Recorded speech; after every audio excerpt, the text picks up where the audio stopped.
ආයුබෝවන් චිත්ත වේග වෙතින් ගෙනෙන අධිබලති භාවනා පිළිබඳ වීඩියෝ මාලාවේ 4 වෙනි වීඩියෝ එකට ඔබ සාදරයෙන් පිළිගන්නවා.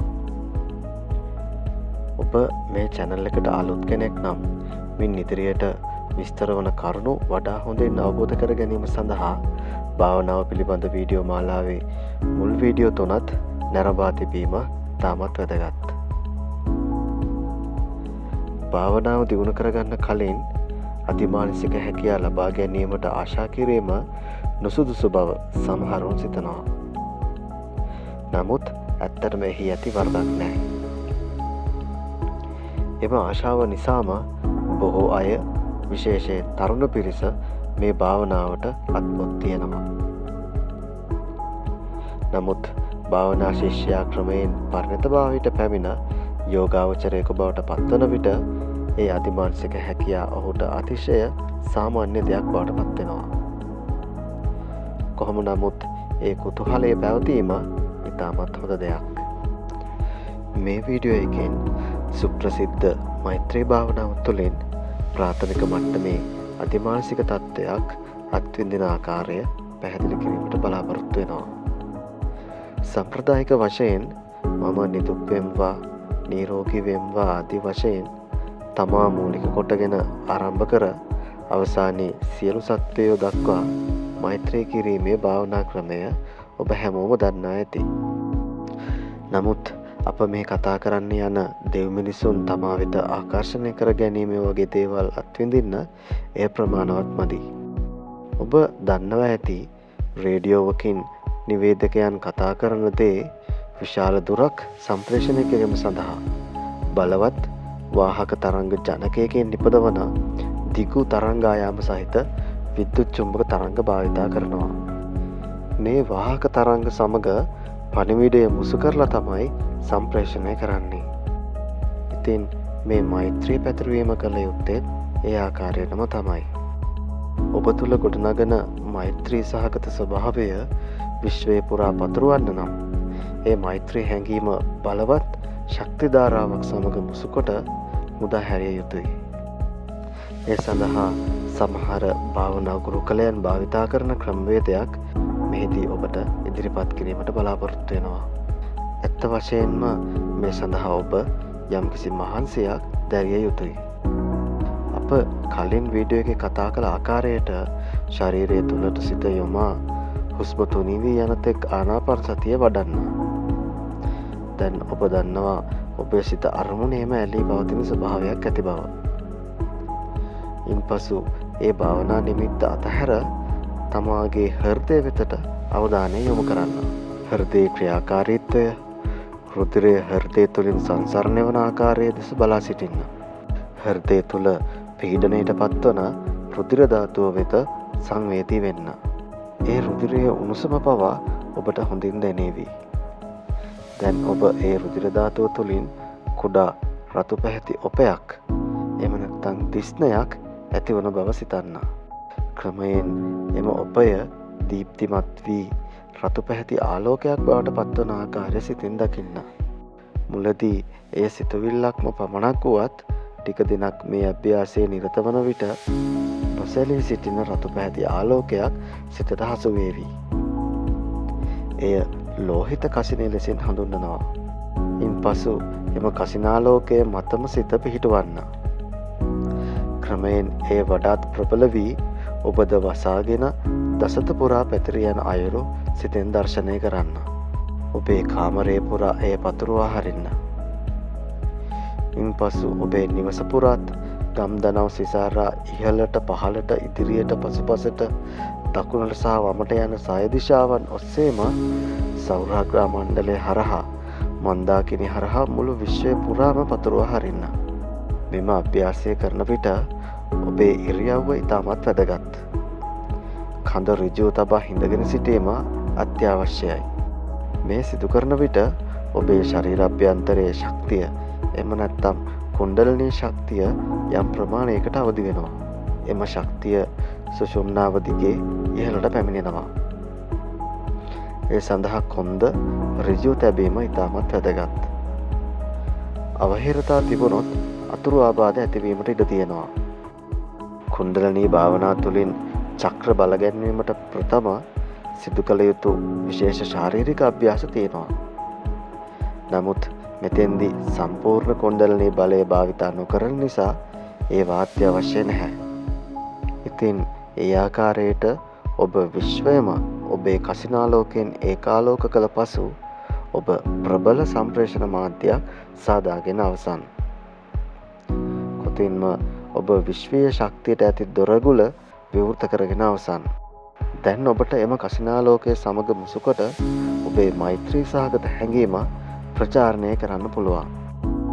සියලු දෙනා සුවපත් වේවා, සියලු දුකින් මිදී සැනසීම උදා වේවා ආදී උතුම් ප්‍රාර්ථනා කසිනාලෝකයේ සමග විශ්වය පුරා විහිදී යන අයුරු සිතින් දකින්න. මේ ලෝකේ ජීවත් වෙන සියලුම සත්වයින් പ്രേත, අසුර, නිරය ආදී නරක තැන්වල ජීවත් වන සියලු දෙනාම වගේම මෙලොවින් පිටත දෙවි දේවතාවුන්, බ්‍රහ්මයන්, වෙනත් ලෝක තුල වාසය කරන සියලුම සත්වයින් වසා ගනිමින් ඔබේ මෛත්‍රී ප්‍රාර්ථනාව රැගත් කසිනාලෝකය පැතිරී යන අයුරු සිතින් දර්ශනය කරන්න. ඒ සියලුම සත්වයන් ඔබේ කසිනාලෝකයෙන් නැහැවී යන ආකාරය සිතින් දකින්න. එයින් මුසපත් වන සියලු දෙනා ඔබට කෘතඥ වන ආකාරය සිතින් දකින්න. ඔවුන් ඔබට ගරු කරන ආකාරය සිතින් දකින්න. ඔබේ සිත අප්‍රමාණ මෛත්‍රියෙන් පිරී ඉතිරී යාවි. මේ අවස්ථාවේදී අපේ මනසේ තියෙන සතුට, ප්‍රමෝදය සාමාන්‍ය ජීවිතේ කුමන දෙයකින්වත් අත්විඳිය නොහැකි. සැබවින්ම ඒ මොහොත වචන වලින් විස්තර කිරීමටත් නොහැකි. ඒ ගැන මේ ආකාරයෙන් කියනවාට වඩා දෙයක් අනිවාර්යෙන්ම එතන තියෙනවා. එය ඔබම අත්විඳලා බලන්න කියලා ඔබට ආරාධනා කරනවා. මේ গুপ্ত අතිමානසික විද්‍යාත්මක දේවල් පංචේන්ද්‍රයන්ට ගෝචර වෙන්නේ නැහැ. මනසටම පමණයි සියලු දේ ගෝචර වෙන්නේ. ඒ නිසා නිරීක්ෂණ නිගමන මත පදනම් වූ විද්‍යාත්මක ක්‍රමයට මේවා හසු කරගන්න බෑ. එය තමා විසින්ම අත්විඳිය යුතුයි. ඔබ මේ මොහොතේ සිතේ රෝස මලක් මවා ගන්න. දැන් මේ මවාගත්තේ රෝස මලක් බවට තව කෙනෙක්ට ඔප්පු කර පෙන්විය හැකිද? නමුත් ඔබ හොඳාකාරවම දන්නවා ඔබ මේ මවාගත්තේ රෝස මලක් බව. ඒ වගේ මේ මෛත්‍රිය පැතිරවීමේ කලාව ප්‍රගුණ කළ පසු ඔබට ලද හැකි අත්දැකීම් වෙනත් අයට ඔප්පු කර පෙන්විය නොහැකි. නමුත් ඔබට එය අත්විඳිය හැකි. ඉතින් ඒ ආකාරයට විශ්වය පුරා මෛත්‍රිය පැතිරවීම ටික කලක් කරන විට ඔබට ඔබ තුළින්ම යම් යම් වෙනස්කම් දැනේවි. මිනිසුන් වෙනදාට වඩා ඔබ වෙත ආකර්ෂණයක් දක්වන බව දැනේවි. සමහර විට ඔබ මිනිසුන් අතරට ගිය විට ඔවුන් තිගැස්සීමෙන් ඔබ දෙස බලනු ඇති. ඔබට යම්කිසි බියමුසු ගෞරවයක් සමග සිනාසෙනු ඇති. සතුන් පවා ඔබට යම්කිසි බියමුසු ගෞරවයක් වැනි දෙයක් දක්වාවි. විශේෂයෙන් ක්ෂීරපායි සතුන්. මේවා ඔබම අත්විඳ බැලිය යුතුයි. හරි. දැන් ඔබ වටා ගොඩනගාගත් සියුම් බලය ඔබට අවශ්‍ය විදිහට භාවිතා කරන ආකාරය ගැන කතා කරමු. ඔබ ඉහත කී ආකාරයට ආනාපාන සතියෙන් පටන්ගෙන ලෝහිත කසිනිය දක්වා ගොස් විශ්වය පුරා මෙත් බලය පැතිරවීම කරන්න. එයින් අමන්දානන්දයට පත් වූ පසු ඔබ සමග අමනාපයෙන් ඔබ සමග විරසකයෙන් සිටින කෙනෙක් ඉන්නවා නම් ඔහු හෝ ඇය ඔබ ඉදිරියට කැඳවන්න. ඔහුගේ සම්පූර්ණ නම සිතෙන් මුමුණමින් ඔහුගේ රූපකාය සැබෑම විදිහට ඔබේ දැස් ඉදිරියේ මවා ගන්න. ඔබ මවා ගන්නා රූපය ඇත්ත මිනිසාට කොයිතරම් සමානද ඊට අනුරූපව ප්‍රතිඵල ලැබෙනු ඇති. ඔහුගේ රූපය පමණක් නොවේ, ඔහුගේ ඇවතුම් පැවතුම්, සිනාසෙන විදිය, ඇවිදින විදිය, කතා විලාශය, මුහුණේ ඉරියව් ආදී දේවලින් ඉතා සූක්ෂම ලෙස රූපය තැනිය යුතුයි. ඔබ කාට හරි දුරකථන ඇමතුමක් ගන්නවා නම් අදාළ පුද්ගලයාටම ඇමතුම ලැබීමට නම් ඔහුට අනන්‍ය වූ දුරකථන අංකය භාවිතා කළ යුතුයි. ඉතින් ඒ ආකාරයට චිත්ත තරංග මගින් ඔහුට යම් බලපෑමක් කිරීමට අවශ්‍ය නම් ඔහුගේ අනන්‍යතාවය උපරිමයෙන් භාවිතා කළ යුතුයි. රූපය තාත්වික වන තරමට ප්‍රතිඵල ලැබේවි. දැන් ඔබ කළ යුත්තේ ඔබේ කසිනාලෝකය ඔහු වසාගෙන සිටිනසේ විහිදුවීම. ඒ සමග ඔබේ මෛත්‍රී සහගත හැඟීම් ඔහු වෙත සම්ප්‍රේෂණය කරන්න. මෙහිදී භාවනා ගුරුවරුන් විසින් උගන්වන වැදගත් කාරණයක් කිව යුතුමයි.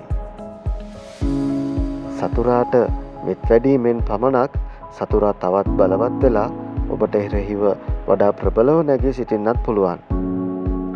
ඒ නිසා ඔහු ඔබ සමග මිත්‍ර වේවා යන ප්‍රාර්ථනාව පමණක් මේ කසිනාලෝකයේ සමග ඔහු වෙත මුදා හැරීමට වග බලා ගන්න.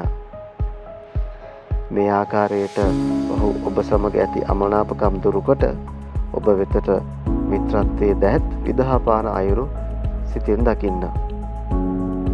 දෙදෙනා මිතුරු වී සතුටින් වැළඳ ගන්නා අයුරු සිතින් දකින්න. ඔය ආකාරයට දින කිහිපයක් සාර්ථකව ඔබ මේ සිදු කළහොත් සතුරා කොයිතරම් දරුණු වුවත් ඔබ හා මිතුරු වනු ඇති. බොහෝ විට ඔහු ඔබ සොයා ඔබ වෙත පැමිණෙන්නටත් ඉඩ තියෙනවා. සතුරන් පමණක්ම නෙමෙයි, ඔබ යම් උපකාරයක් බලාපොරොත්තුවෙන් ඉන්න අය, ඔබේ රැකියා ස්ථානයේ ඉහළ නිලධාරීන්, සම්මුඛ පරීක්ෂණවලදී තෝරා ගැනීම කරන අය, ව්‍යාපාරයක් කරන්නේ නම් ඔබේ පාරිභෝගිකයන් ආදී ඕනෑම කෙනෙක්ට මේ ආකාරයට කසිනාලෝකයේ සමග ප්‍රාර්ථනා විදහ දැක්වීමෙන් ඔබට සිතා ගන්නටත් බැරි විදිහේ ප්‍රතිඵල අත්විඳිය හැකියි. කොහොම නමුත් ඔබ මේ තත්ත්වයට භාවනාව දියුණු කරගත්තොත් අනිවාර්යෙන් එම අපරිමිත බලය කිසිම කෙනෙකුගේ අයහපත වෙනුවෙන් නම් භාවිතා කරන්න හිතන්නවත් එපා. ඔබට හිතා ගන්නත් බැරි අපහසුතාවලට ඔබට මුහුණ දීමට සිදු වේවි.